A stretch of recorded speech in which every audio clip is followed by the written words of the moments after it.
Utilidade pública.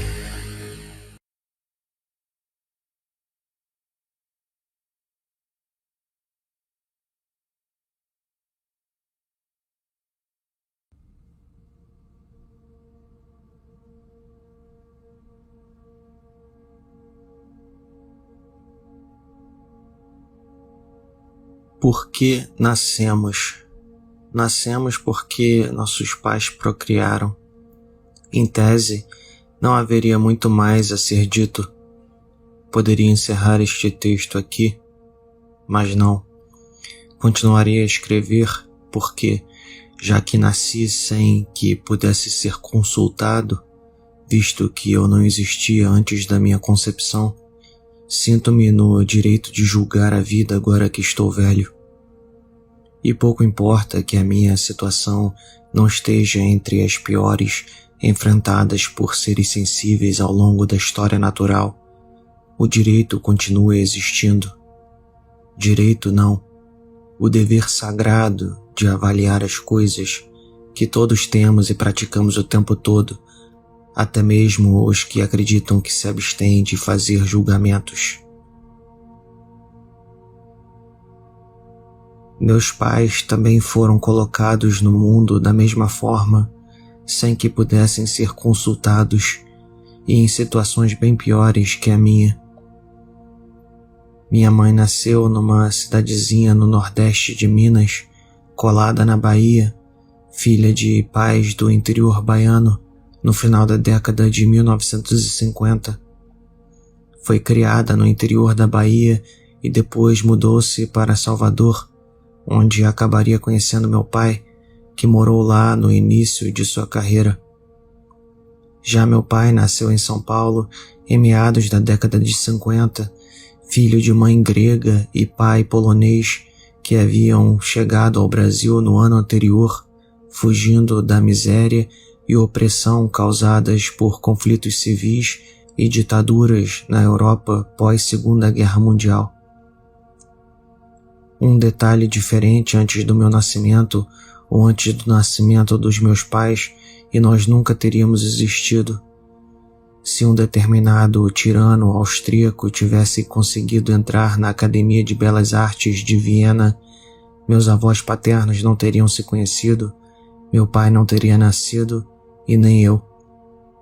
Nossa existência depende até mesmo do momento exato em que ocorre a concepção, já que segundos depois implicariam um perfil genético diferente, o que significa dizer que seríamos pessoas diferentes. Sêneca escreveu o seguinte numa de suas cartas para Lucílio, abre aspas, o acaso tem necessariamente um grande poder em nossas vidas, pois é pelo acaso que estamos vivos, fecha aspas. Quando Sêneca fala do acaso aqui, ele não fala de um universo reinado pelo indeterminismo, nem pela total liberdade dos agentes, até porque Sêneca, como qualquer outro filósofo estoico, era determinista. Acaso aqui apenas significa algo que não pôde ser previsto com exatidão. Significa incerteza, seja ela de maior ou menor grau.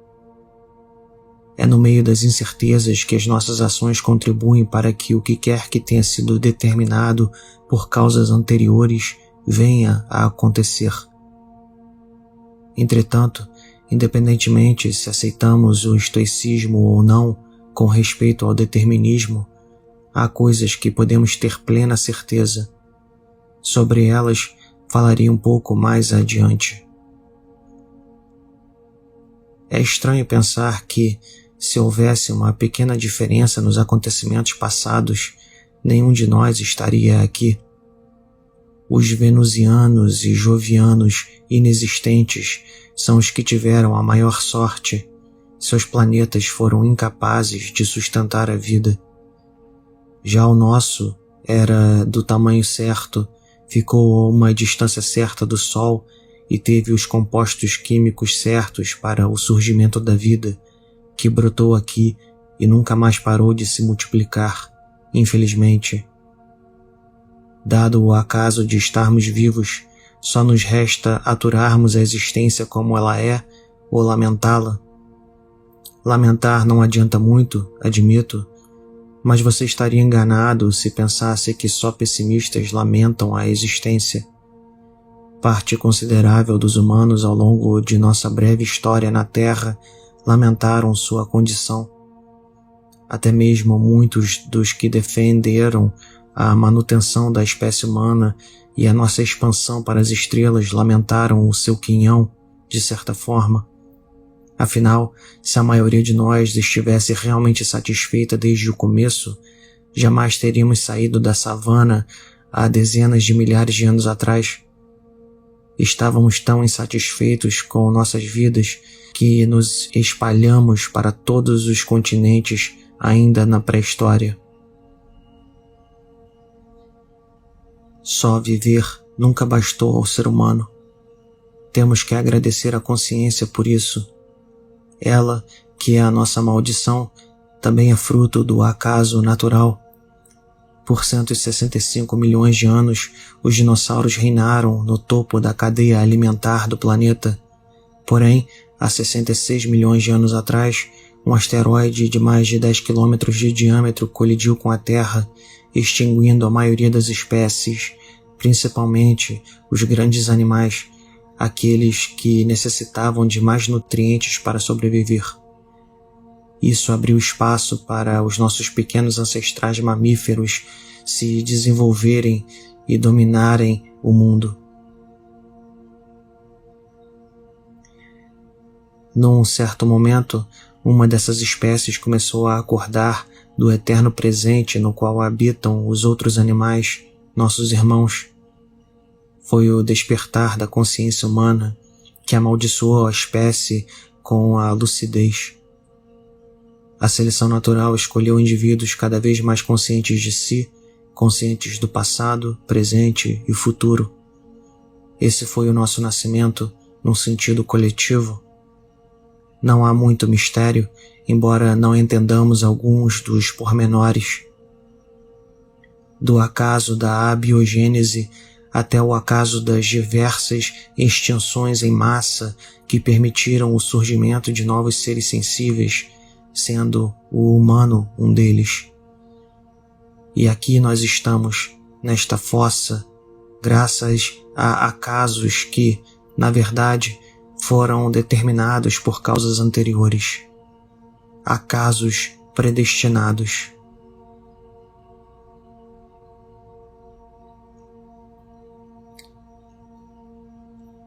Independentemente do que façamos, porém, este estado das coisas no qual estamos não vai durar.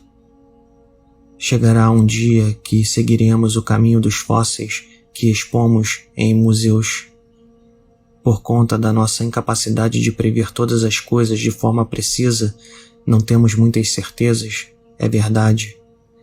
Porém, uma das certezas que podemos ter nesta existência é que todas as coisas perecíveis um dia perecem. Pode ser difícil precisar como ou quando, mas perecem. E acaso nenhum as tornará imperecíveis. Acaso nenhum fará de nós deuses imortais. Ao que parece, o próprio universo perecerá no futuro longínquo, graças à entropia.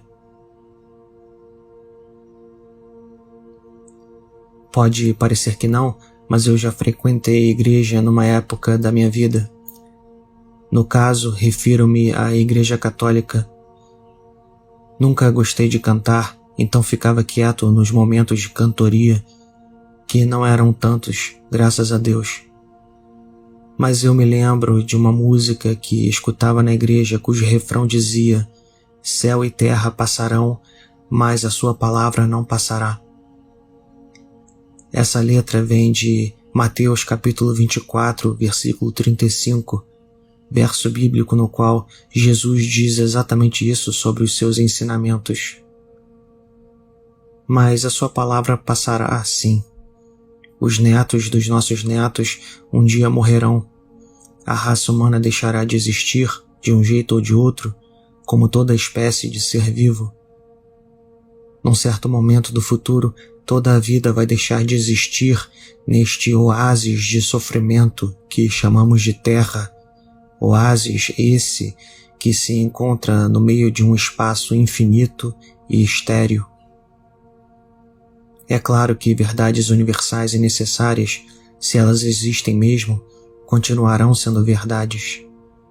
Nesse sentido, e somente nesse sentido, podemos dizer que certas coisas nunca deixarão de existir, mesmo quando a última estrela do universo se apagar. Verdades necessárias e universais como, por exemplo, a de que um triângulo possui 3 lados, ou a de que a existência machuca todos os seres sensíveis, enquanto a não existência não machuca ninguém. Só que, um dia, quando a raça humana deixar de existir, não haverá ninguém para saber dessas verdades, exceto se, em algum lugar do cosmos, surgir uma outra espécie de ser sensível complexa o suficiente para ser capaz de entender o mundo ao seu redor e buscar respostas para tudo, assim como nós temos feito. Mas até esses possíveis seres morrerão e deixarão de existir, deixando só o silêncio para trás. Porém, esse silêncio final vai demorar para chegar, se é que ele realmente será o fim de tudo e não apenas o prelúdio de um recomeço.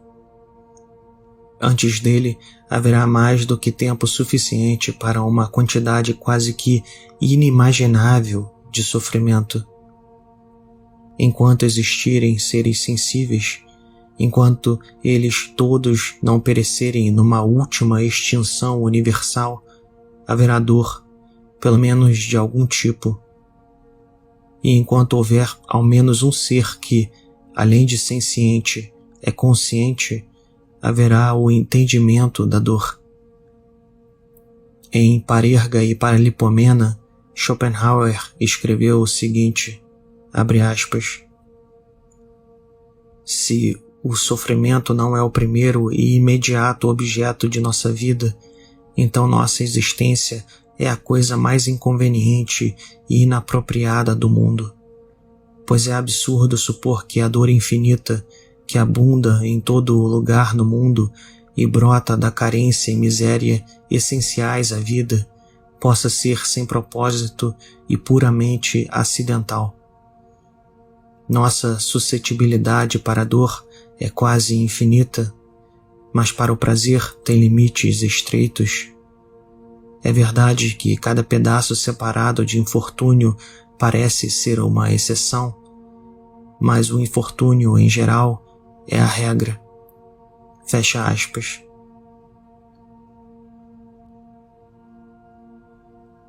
Por que nascemos, então? Nascemos para sofrer. Essa é uma outra certeza do mundo do devir, o mundo físico. Nele não há estabilidade. A única regra é a eterna mudança de um estado a outro. Todo começo implica um fim, e todo processo de mudança se dá através do sofrimento para o azar das criaturas sensíveis.